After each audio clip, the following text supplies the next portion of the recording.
तर त्र्यंबकेश्वर मंदिर संस्थानचे विश्वस्त पुरुषोत्तम कडगलला त्र्यंबकेश्वर ग्रामीण पोलिसांनी अटक केली आहे।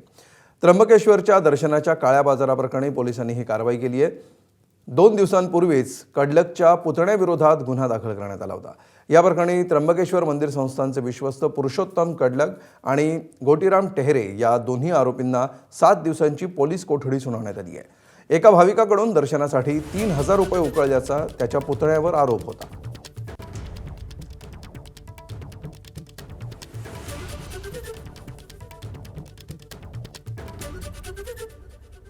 तर माझं असं म्हणणं होतं की हा फसवणुकीचा प्रकारच नाहीये।